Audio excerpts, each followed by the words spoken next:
Hey, before we jump in, I just want to say thank you. The response to the podcast so far has been incredible. I started this show to share the kind of conversations I've been having for years with other creatives and small business owners, and it's been great. It's been great seeing it resonate with you all. If you enjoyed this episode, please like, subscribe, or share with a friend. It goes a really long way. All right, let's get into it. There was like a comment recently on a YouTube video that we posted. There was someone was like, you butchered all of the actual technical nomenclature, what you're talking about, but your enthusiasm makes up for it. And I was like, perfect. Like, that's exactly what I'm, it's like, I might not be doing like the finest, most technical design work. I think we do really good work, but it's certainly there are people doing way higher level, but the like enthusiam coming through. We're going to cut that part out. Just so you know. Perfect. Yeah, please. We do the best, only the best design. But I think within our limitations, we do the best design work. But there's other people who have maybe fewer limitations or higher. Why are you digging the hole deeper?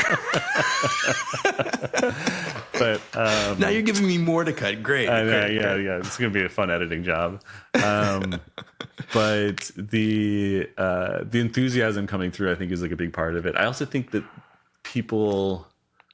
like when they understand some of the thinking and reasoning behind design decisions in any part of your life, you start to like see the world a little differently, and you in a small little microscopic way, it opens your eyes. You start to like observe a little bit more intently, and it makes the world a little bit more rich.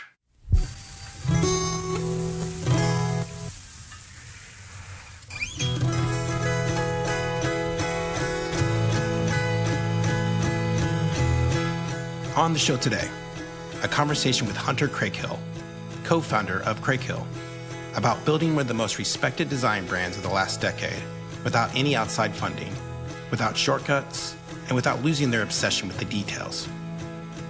We talk about the long years of chasing payroll, cold calling factories, learning manufacturing from scratch, the strange emotional weight of running a small team, and why the best products usually come from people who would still care about those products even if nobody else bought them.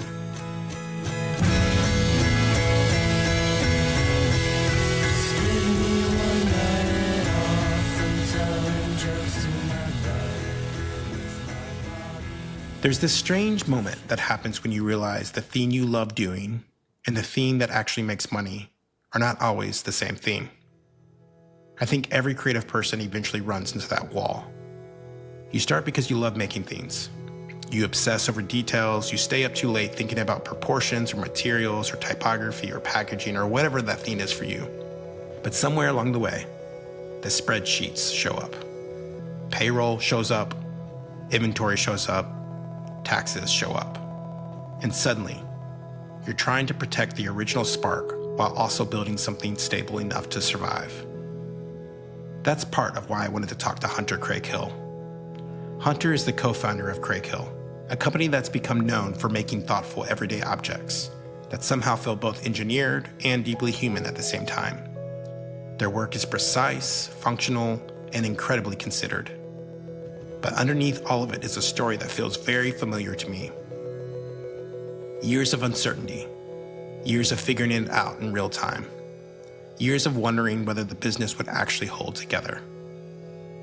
In this conversation, we talk about growing up around entrepreneurship, discovering design through architecture and model making, learning manufacturing by cold calling factories, and the emotional reality of spending years in survival mode while trying to build something meaningful. We also talk a lot about passion, about how dangerous it is to build a business around something you don't actually love, and how sometimes the only reason a company survives is because the people behind it care too much to stop. I'm Tyler Deeb, founder of Miscellaneous Skids Company, and this is Hunter Craighill on The Infinite Errand. All right, what's up, Hunter? Hey, Tyler. Man, thank you so much for being on the podcast, and can't wait to hear more. For context, we've known each other since 2015. I think we met each other at the Javits Center in New York for New York Now. Is that right? I think that's right. I think the first time we did New York Now, which is probably when we met, was 2016. 2016, yeah. Okay. I think it was the summer of 2016. In the accent on design section. Yeah, way back. That section was very coveted. I mean, it was Yeah, yeah, people that were was. fighting for.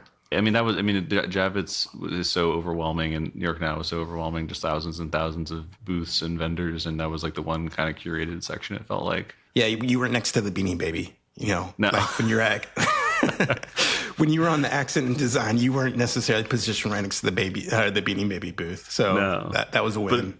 But it's funny. It's like so many of the brands and people that I met there, I have stayed in touch with. It's just like people who were like on the path, it was starting tight. on the path. Yeah. Yeah. Around that time. Yeah, there was a moment that was happening. But for now, let's talk about let's just talk about the early years. So tell me like where you grew up, what your family was like, all that stuff. Yeah. I grew up in Virginia outside of DC. I'm the youngest child of 3. So I have 2 older siblings Yeah. who were Me still too. in DC. Nice. Yeah.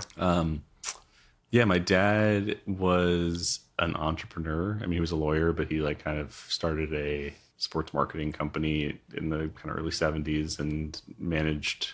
He was really a sports agent, you know, in the early days of when that kind of industry was being built.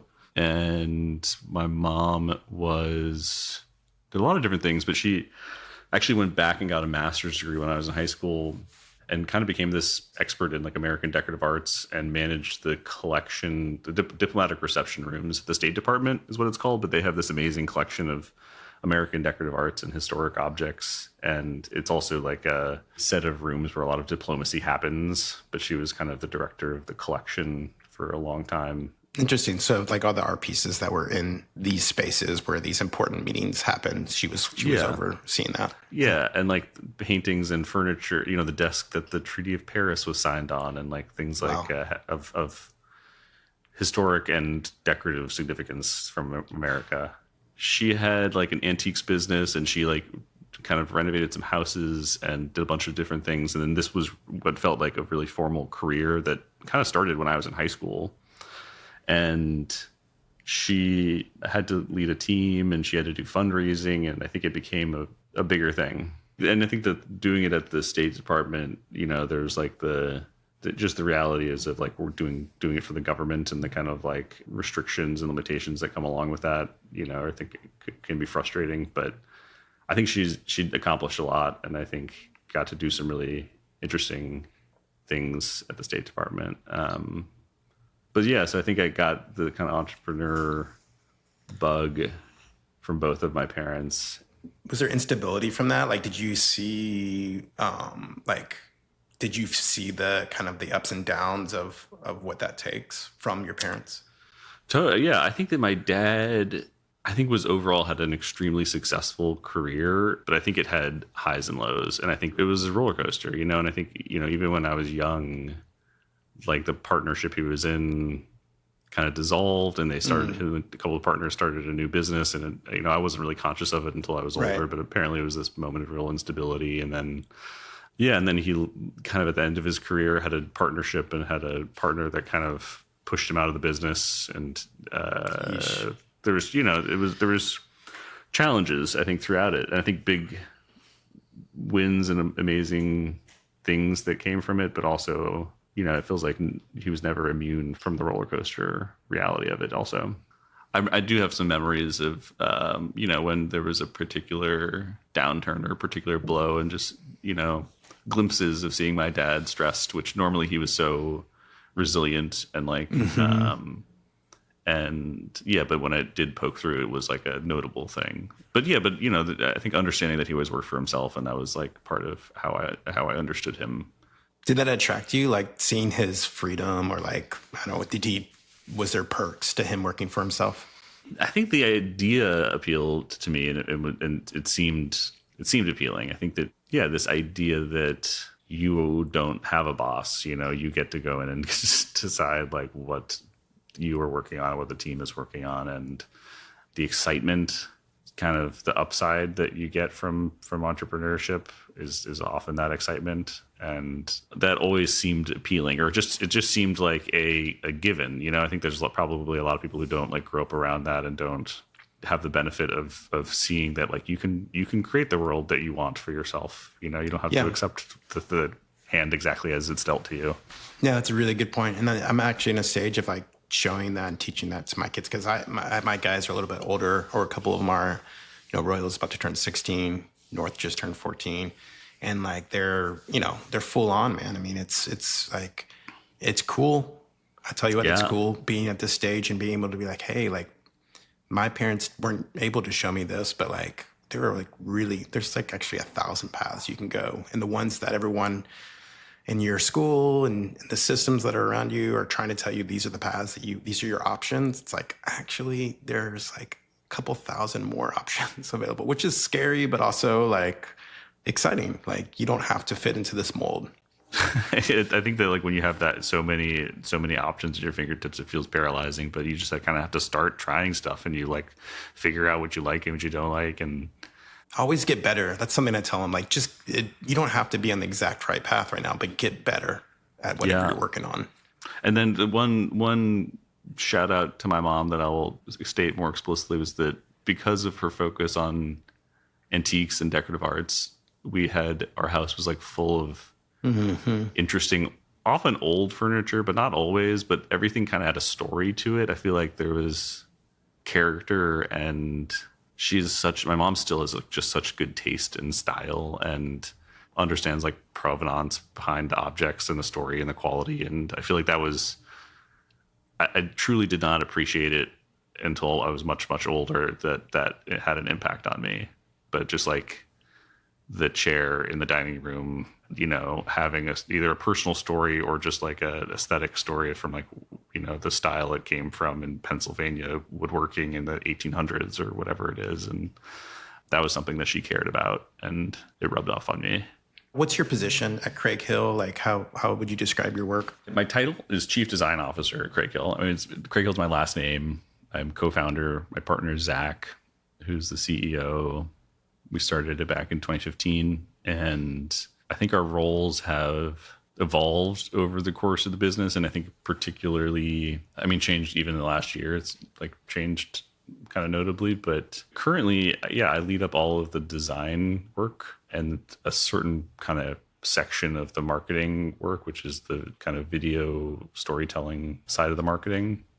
But really the product design for the catalog for the business is all kind of under my purview. That's why I started the business, is like I love design specifically at the scale of products. I love manufacturing and like finding interesting new ways to take advantage of different manufacturing processes. I like love the problem solving involved and like inventing and creating new objects. When did that start? Like when did you first like make that realization that you like doing that? It was not a linear path. I think it was like there was a lot of little indicators earlier on and things that kind of like nudged me onto the path slowly. And I have this memory of the summer before going to college.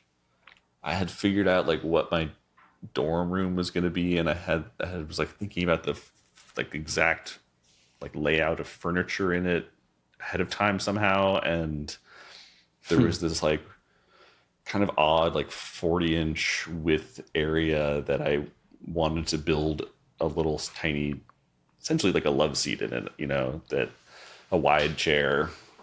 And my girlfriend's dad, who was very handy, helped me build like a 2x4 frame. And I went to the like rubber supplier and got like this foam and got this fabric from a fabric store. And I like built this little love seat from scratch. And it was like, in retrospect, thinking back on it, it was like such an embarrassing monstrosity. But at the time I remember being so proud of it and being so like, holy shit, I can do this. I can like make something from scratch. Mm-hmm. You can solve a problem. And like I can have this idea. I do have this problem. I have this like awkwardly shaped gap in my floor plan of my dorm, and I can make the exact solution that'll fit it perfectly. And I mean, there's a few different lessons that came out of it. I mean, the first lesson maybe was like, it was compared to just buying something, it was like so much more work and so much less convenient to actually build it myself, but so much more satisfying. It was yours, man. I think that's what draws us to this work a little bit is, I mean, I can definitely speak for myself. I mean, objects and themes that have, and to use generic language, stories to them that have connection, like human touch points, have been, is why I love the space that I'm in. I love creating and bringing my voice into objects or fragrances. And then the stuff that I like to wear or buy is the same. Like, I want something from you all, right? Like, I don't really care that much about fashion, but I want to buy jeans from my friend Andrew. Like, that's just because it has a story connected to it. Yeah. And there's, I mean, I think we talk about it a lot here, and it has a tendency, it can verge on getting like overly sentimental, but when something is made with passion and like love and commitment, and you like care about the details, it absolutely comes through in the final product. You know, something like spiritually about it comes through. Like, you can sense it, I think. Yeah. And obviously the, like, you can, just if you understand that story, if you know your friend made this thing and considered and thought through the details, it's just going to have that much more connection for you and much more importance and weight. That's 100% true. And I think what you guys, and, you know, to jump ahead a little bit, what you all are doing and you're crushing it at right now is you're putting that work in internally because it's important to you.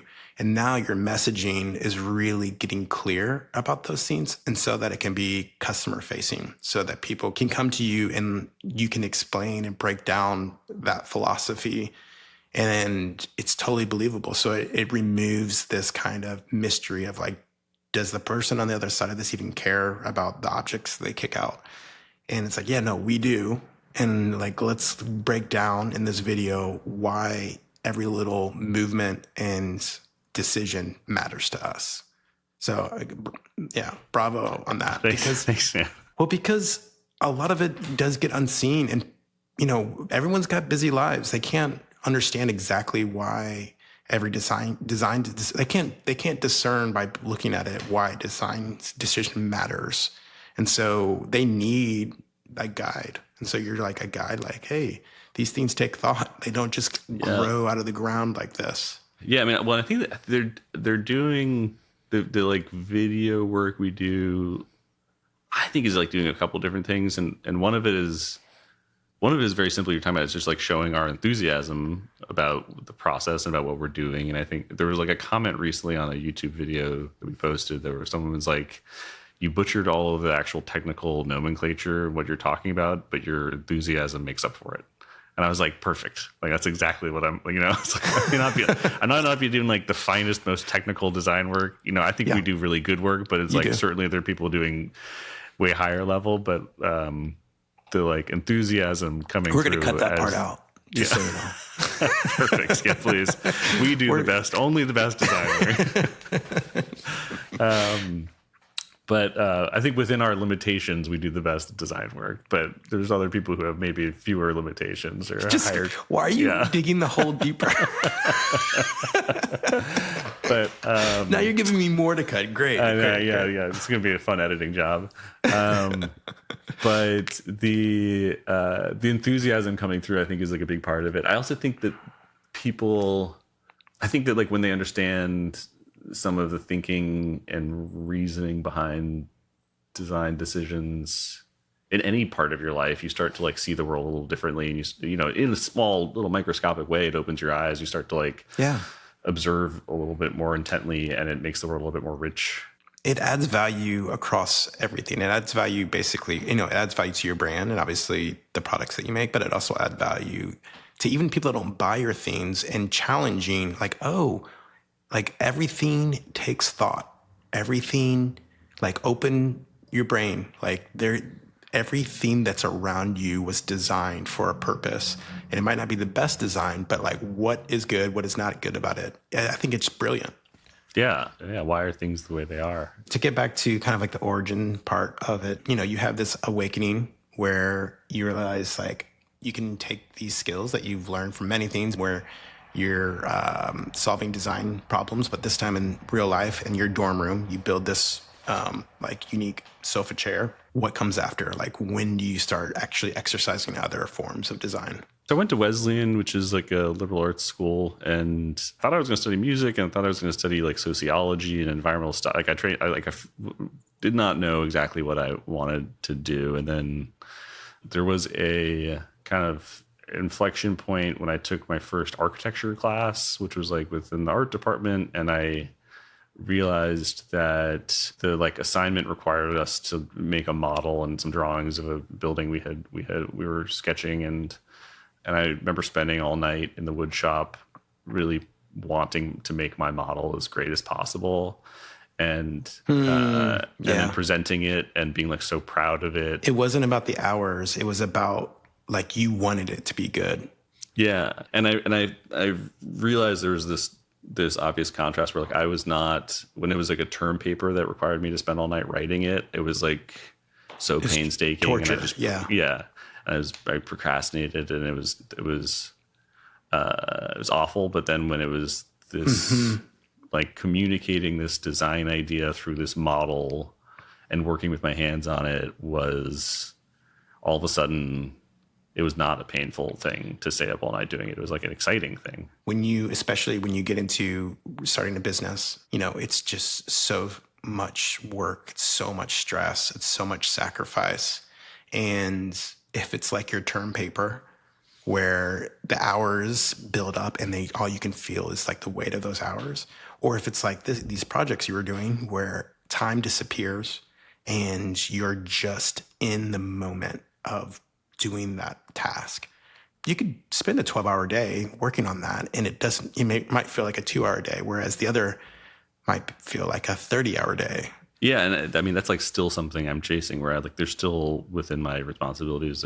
There's work that feels like the term paper type of work, and there's work that feels like the model making in the wood shop type of work. And I'm like, how do you get back to just the model work? Yeah, totally. How do I like do less of the term paper and more of the model making?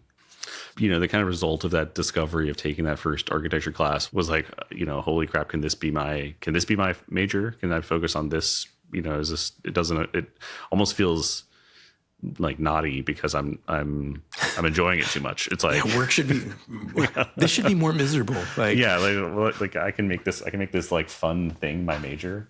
And that's what I did. And then I worked for my advisor, my professor, right after college for 6 months, who was a practicing architect, and I worked briefly for another architect in DC, and I think I learned that the practice of architecture was not quite as fun as the like study within like an art department of architecture.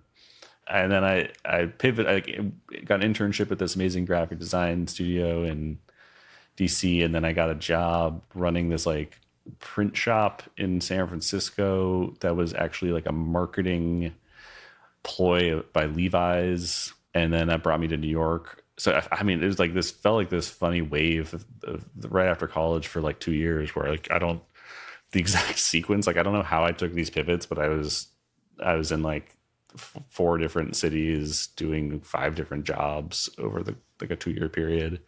Yeah, the Levi's thing brought me to New York, and then I decided I wanted to stay in New York because I had met a girl and didn't want to move to like the next spot that Levi's was taking this thing to. And I just discovered the company Best Made. Yeah, give us actually like a real like quick kind of like overview of how that company started and what it was. So Peter Buchanan Smith started Best Made in 2009, and started it with these axes, wood cutting axes that he had refinished and repainted the handles in these beautiful ways. And he's a genius level art director in my mind, and has a lot of like amazing creative vision. And he started by kind of repainting these axes. And I think that there's this aesthetic of like the urban lumberjack that, existed in the early 2010s. I think he kind of indirectly helped shape. Yeah. Kind of tapped into it. And, but then managed to really build a brand, like a kind of outdoor, modern day, really aesthetically considered outfitter. And he was kind of just getting that going. And in 2010, somehow, maybe I saw one of his axes on like I think it was the cover of ID magazine, RIP, and started emailing him. Yeah. And I think after a few emails, like, it landed at the right time when he needed help. And Peter had these ideas for products he wanted to develop. And I was just figuring a lot of it out from scratch. And I would, a lot of it was like cold calling. We wanted to make enamel camping cups, and I would like cold call factories and hope that I could get someone who was kind enough to like explain something to me. So you're responsible for the emergence of enameled cups that happened in the reemergence. I think I am responsible. I found a couple of the suppliers in Eastern Europe that were still doing it the traditional way, and I was the first person to figure out how to import them and get them customized, and I'll take some credit for that. I think you deserve it, man. Yeah, because it exploded. I mean, it's still remnants. You still go to a coffee shop now, and they'll have their logo on an enamel cup. Yeah, I mean, I was given a lot of latitude to figure out how to develop products, and a lot of it was white labeling. A lot of it was finding suppliers who were doing something, and how can we customize it? How can we? And that's a little bit simpler than building something entirely from scratch, but still requires. It's still a complicated thing. Yeah. It's like logistics, project management, organization, communication. These are all really important skills. Yeah. And then, but so I got to witness and be a part of, I was basically the one employee with Peter at the end of 2010, and then stayed there for almost 3 years, and we had grown to 10 or 12 people maybe. But I got to witness, the kind of miracle that a small team, I mean, an individual even, but a small team can put the tools together to have a viable online business, to be able to sell your products to people and communicate with them. And I got to learn a ton, not only about product development, but about the business, how do you the logistics and operations and finances of how you run that. And then ultimately, in 2013 came to this conclusion that I was, I wanted to do this for myself. I wanted to create my own kind of product design brand, and I felt like I had an aesthetic that was a little more contemporary and a little less outdoors. And I basically had the hubris to think that I could just start this on my own, and I could just open up a Shopify and a MailChimp account and an Instagram page handle, and just it would replicate the trajectory of Best Made, and that was not quite true. There was turns out that building. No, he had caught lightning in a bottle with as far as positioning, brand recognition. I mean, that was very unusual. Yeah, and it turned out it was. Yeah, there was some reality check. But so me and my cousin started our own small design studio, and we had a few products and launched a website, and it was fine, but it just never quite got enough traction. And I ended up needing to do some consulting work and consult to float yourself. Yeah, for this company, this leather goods company that did a lot of wholesale. And that's where I learned, because Best Made never did any wholesale. It was only direct to consumer. Yeah. And I didn't know what wholesale was. And so through this consulting kind of gig I did for a while, I learned how trade shows work and wholesale margins and developing sales relationships with retailers. And I got to this point in 2015 where I was trying to decide, I'm do I want to try to start a business again at knowing what I know about wholesale, and maybe taking advantage of some of the relationships with stores that I've developed? Or am I kind of tired of trying to work for myself and make no money? And do I want to go get a job? So you already had that realization after you started this small business with your cousin, and you learned pretty quickly that it was going to, the lightning in the bottle that the Best Made team had captured. You were oh, that's actually not as repeatable as I thought. Yeah, exactly. Yeah, and so you're sitting there and you're do I do this? Do I start over and do another business? Yeah, totally. And it felt like there was a path to do it that would be more viable if I incorporated wholesale into the Yeah. business, if I, allowed me to do bigger volumes. Because there's some businesses out there that only do like they're exclusively wholesale, like their whole bread and butter, like 90% of their revenue is just resell. Totally. Yeah. And it allows you to, get, bigger production orders and lower your costs on that side. And it's like a form of marketing. It gets the products out into the world and people can, come across it. And there's also kind of a like more straightforward like way to grow. Like you go to trade show events, you meet buyers, and then, instead of the customer facing or like the e-commerce facing, like it's like, how do you like, you post an Instagram, you send an email, like how do you grow that audience? It's less clear. Whereas in wholesale, it's like, do this, meet stores. If it doesn't resonate, it doesn't resonate, but meet stores, like get feedback. Yeah, I mean, there's a roadmap to it to some degree. It's a changing roadmap, but it's And I remember when I first started the studio with my cousin, and we put the website up, and I was just watching the traffic and just being like, "There's nobody on the site," and it's like, I could send an email to the 800 people on our list again, but like I don't know how do you get people on the site, and it's just this this like it's hard. It's hard, yeah. It's hard. When you're just like looking at the live numbers and they're not. Yeah. But so, and again, it's like the ignorance or like the wishful thinking is an important part, because every time I start any project, there's always this like rosy-eyed, ideal scenario of how it'll go. Yeah. Optimism, how it's going to go. And then the reality is never as smooth or as easy as, and, but it's, so if you have a real view of it, you might not do it. But then I'm glad that I do it. I feel like all of these leaps that I've taken, I feel like I'm glad I've taken that leap. It's always been like a beneficial learning experience at the very least. You all have launched a ton of products. If you had to take a guess, like how many products have you launched? I would say, not individual SKUs. If I'm looking at like the product family, I would say 100 products since I started the business. It's like, okay, that's insane. And then like several hundred, SKUs.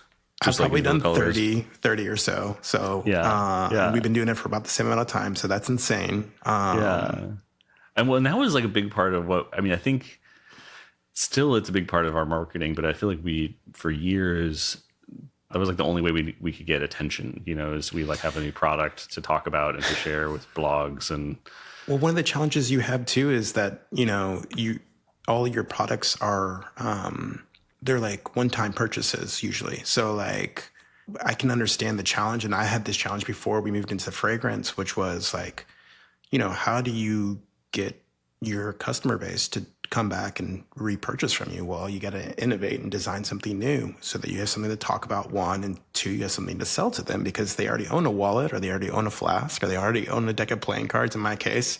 Yeah. And so, the good news for that for you is like that's what you love to do, is design and innovate. So like, and that is like, that can be really great, but it can also be really challenging because you are rolling the dice every time. Like, are they going to like this now? Yeah. Or, Yeah. So what have you learned there? I mean, one lesson that has been taking an embarrassingly long time to learn is that if we're like rushing to hit a launch date and we're like making compromises on any part of the product, the very simple lesson is that that's not worth it. Yeah. Is that take your time, make it right. Yeah. Yeah. And that can be hard to stomach sometimes when like sales are slow and you like really want to have this big kind of marketing launch for a new product. But we have had experiences where we've like kind of rushed some product out the door without it being totally fine-tuned. And, and it's been a bad experience for everybody. It creates these like customer service headaches, and we're always like very clear about doing what's right for customers. And oftentimes that means like, okay, we did this like run of 100 things and they all kind of tarnish and they suck for some reason. And so we're going to refund everybody and just eat the loss, and because that's the right thing to do. It's a double loss because you paid for the inventory and man. But so there's some of that. But so I think we've learned to take a little bit more of our time, but then also learned how to catch certain potential issues earlier in the process. Okay, yeah, that's interesting. So like, are you saying then like there's like, as co-founders, you and Zach, you all have had to kind of relinquish some control over things that you previously would have held tightly to? That doesn't mean that anything leaves the door that you doesn't have your stamp of approval, but it means that, you are limited to how many things you can touch and correct and fix, and you have to like put people in the right position to succeed. Sometimes yes and sometimes no. And I think that there's like areas of the work and of the business that I am less able to relinquish control. And I think that and the product, like the design and also the manufacturing, it feels too scary to me to delegate understanding. Like I need to understand like how this thing is made and why this finish can't be done, or why this thing. And it seems like a potential pitfall if I am accepting that I don't understand it and it's okay. And there's other parts of the business where I think that is okay, but I think the product for me is not that area. Yeah, no, and I think that's because that's what people have come to trust the most about, is that all those decisions were made intentionally. So I think it's an area that you don't want to relinquish. So earlier, even before we started recording, we talked about how much energy and how much work. I think I said if I had to start over from scratch to start building a business from zero, like I would have to have my brain scrubbed in order to forget all the pain that it takes to actually get something off the ground. If you had to start over from zero, meaning like you've lost all influence, you've lost all connections, all network, what would like 3 pieces, like how would you advise yourself in that? It's like hard for me to scrub the brain. It's hard for me to like, there's so much cumulative learning and like relationship building and, partnership with our supply chain that I'm so dependent on now, and to like kind of remove those is for my brain and my understanding is hard to do. I think that the first thing that I'm frequently reminded of in running the business is that it's important that I love the product that we're making. If you stop like loving the thing that you're making, then I think everything starts to fall apart. It's like has to have that foundation of like passion from you. And in part because it's like, it's going to be, it's going to be hard. And if you're not passionate about it, there's going to be like a million off ramps that you can easily take. And like, you have to have that sometimes like misguided. Yeah, you almost can't be motivated purely by success. You can't be motivated by success. You can't be motivated by glory or affirmation. You have to be motivated by the interest you have in that thing. Yeah. And the process and the result needs to be intrinsically satisfying in some way. And so I think that the like looking inward, for lack of a better term, is like, if no one else cares about this, do you still care? Yeah. So there's 3 things you would tell yourself. First would be make sure you love it, even if other people don't, because it's going to take a lot of work. Totally. Okay. 2. That was a nice distillation of it. I mean, so I think there's some interesting lessons in the last year and a half from our, the success that we've found with our video creation on social media and like Zach, my partner, gets all credit for that idea. A couple of years ago, he was like, I think we can unlock organic social media as like a huge marketing opportunity. And I was slightly skeptical, like, leaning too hard into social media or marketing in general always makes me like a little bit uncomfortable. But I kind of went along with it, and we had a lot of trial and error. And then we hired this guy, Henry, who's a full-time video creator here. And it's been transformative. Yeah. And it took us a long time to figure out like, what is the Venn diagram of like not cringy, and useful, and like people like it, and we also like it.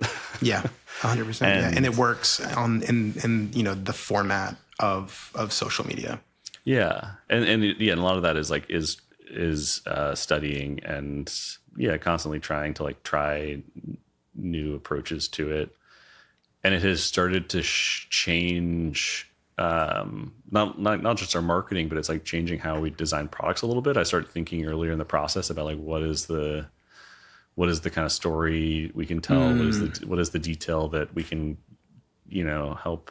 That's a cool little connect with. parameter that it gives you in the kind of innovative side. It's like, hey, because it kind of is really just sharpening the why of what you're making. Yeah, that's exactly what it is. And it's like, and it helps distill like what is like a succinct little catalyst that people can hold on to. And there's some lesson in there that I would try to tell myself, kind of about storytelling, and about like, if you love it, that's a good reason to make it. There's like some probably indicator that if you love it, that other people might love it too, but then you have to figure out how to convince them to love it, or how to like give them permission to love it, I guess. Yeah. Yeah. And like, it's similar in some ways. I feel like when I was at Best Made and I was cold calling factories, and I think I like developed a tolerance for like a willingness to kind of look stupid and to like ask stupid questions. Yeah. And then eventually you kind of like, you find the right person who can help you. And you know what? I think it's really important people to hear that in this space, specifically of like starting, like, that's okay. Because sometimes will actually disarm the partner or the person you're talking to. Because if you have the willingness to say, hey, can you explain to me what that term means? Or one, it's vulnerable to show that you don't understand it, but it also is empowering to them because it says you're an authority on this. I'm not. So absolutely guide me through this. And then it helps that rapport. And so then there's just a little bit of like, and you're not doing it to manipulate them, but you're doing it to show partnership. Like, I need your expertise because mine is limited. And you're showing like a genuine interest. And I think sometimes that's, people are like, oh, it's like this thing I do every day. Like somebody like wants to know about this. And like, they forget that it's actually an expertise.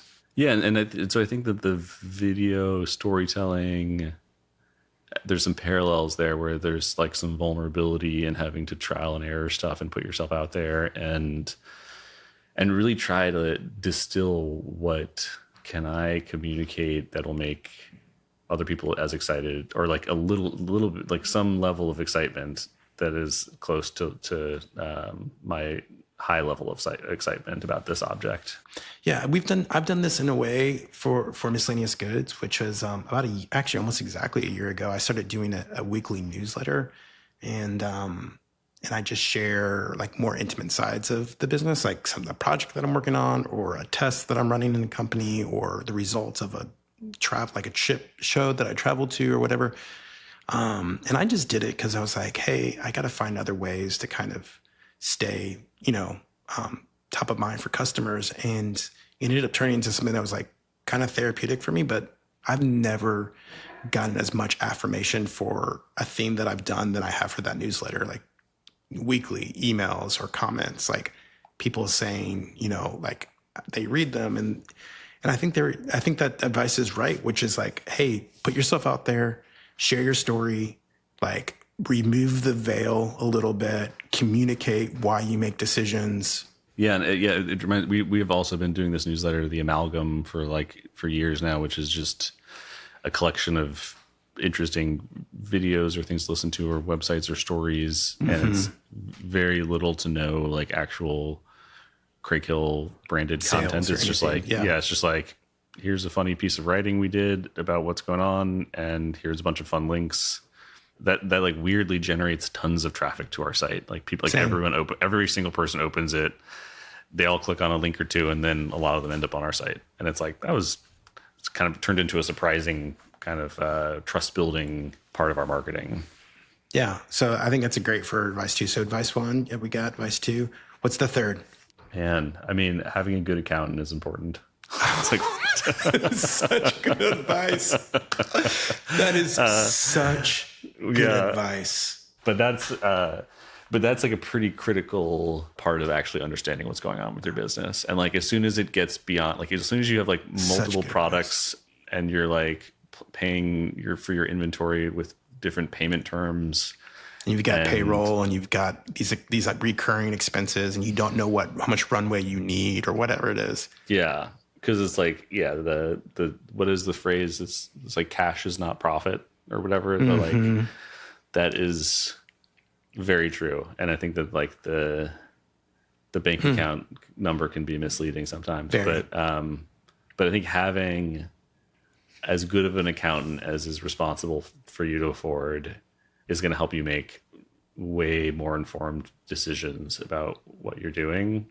And they're going to cost you, right? Like there's going to be a monthly expense to that person. Yeah. But I mean, whether it's just forecasting projections or protecting you from making a bad financial decision or a bad hire or, dude. Man, hiring is also such a, I mean, but I guess when you're first starting out, it's like, I mean, we couldn't afford. I look back, I had to, when we moved to our new accountant, I like look back at our old tax returns and looking at our 2016 tax return and how much I paid myself. And I like genuinely don't know how I paid rent in my apartment. It was like, same. Yeah.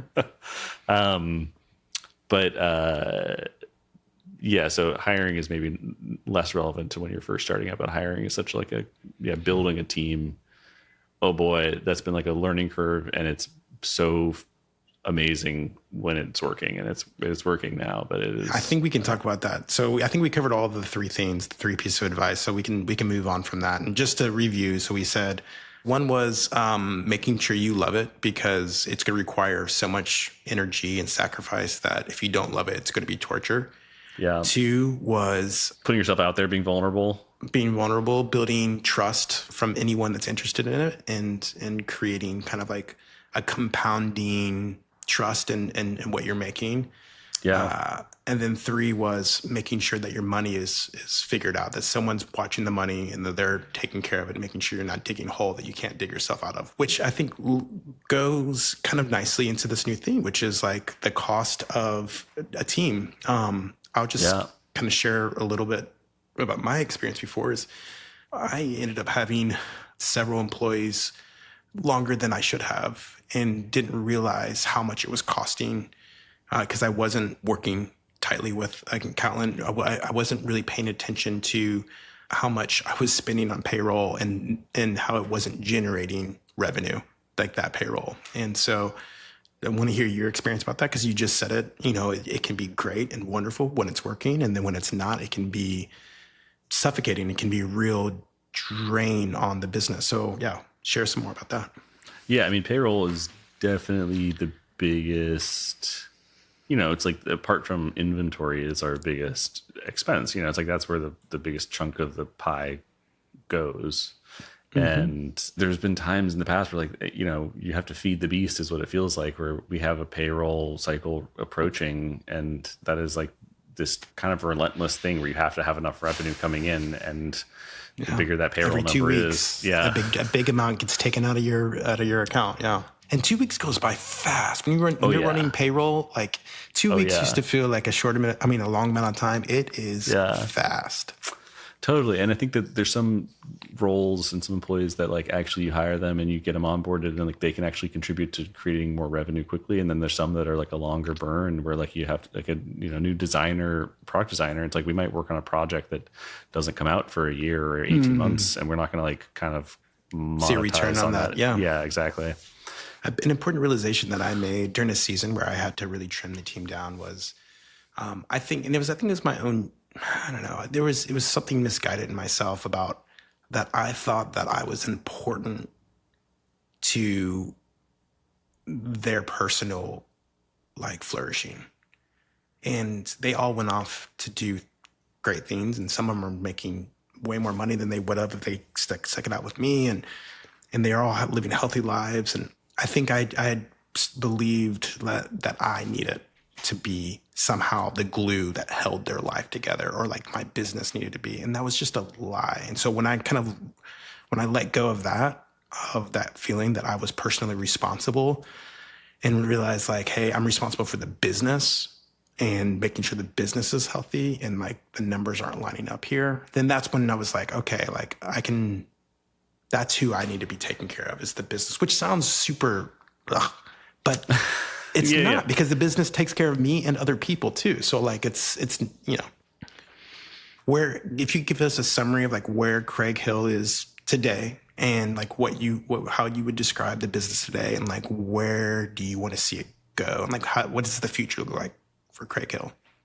Yeah, I feel like we're on the cusp of like, I feel like the first 5 years of business from like 2015 to 2020 was like one era. Just our supply chain and our products and our team, was very in its infancy. And then like the second 5 years, like 2020, starting with COVID, which was like such a upheaval, and then moving into our new office and kind of starting to mature our systems and our team a little bit more up until last year was like another era. And then it feels like we're on this third, chapter in some ways right now, and just kind of further professionalization. I mean, the team there's 14 or about to be 14 of us full time. Nice. We've expanded the office a little bit. We're like reorganizing the space and moving into like a much bigger and better organized design and video kind of wing of the office, which feels like representative of this new era in some ways for me. And it's nice that you have that like visual proof of that new phase. Yeah. That is what it feels like. It feels like symbolic in some way. Yeah.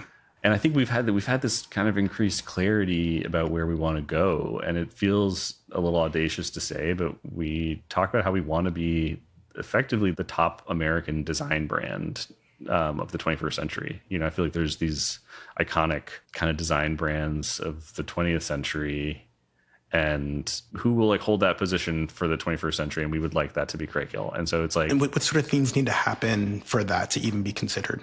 Part of it is very slowly and intentionally moving, like broadening our categories into bigger design objects. And so I think like increasingly slowly into home furnishings, maybe even lighting. Yeah. Having some things that are like considered, dude, lighting's a good business. It's from just like a profitability standpoint. I think the markups on lighting is like crazy.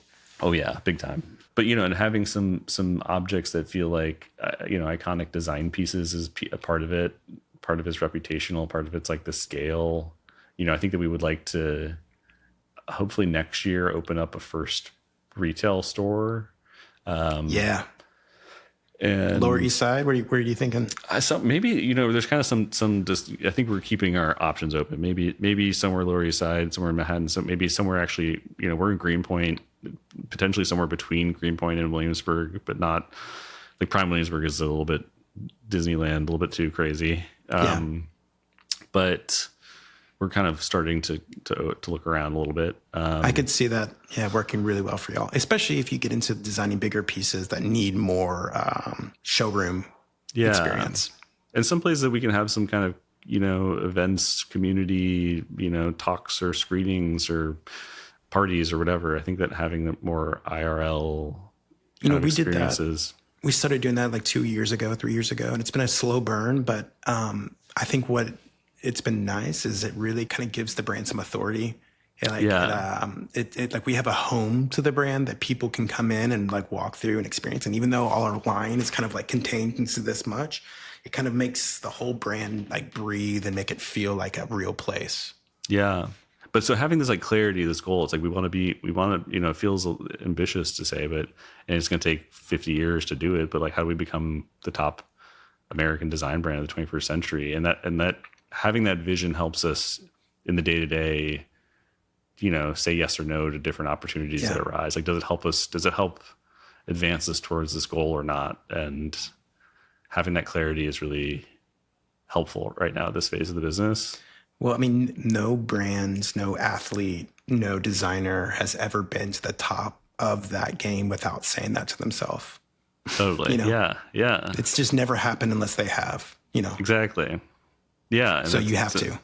For sure. That's exactly right. And also, this is like somewhat of a joke, but I think increasingly not a joke. But I feel like every design studio website says like, we're an award-winning design studio, blah, blah. And I want to be an award-giving design company. I want to give awards is what Yeah, you want to be like the James Beard. You want to give, Yeah. Like, they won the Craighill, whatever, like kitchen award. They wear the Craighill. Yeah. I don't know what it is, but it's iconic. I'm just saying it out loud because we're going to be like the authority to give awards. That's the dream.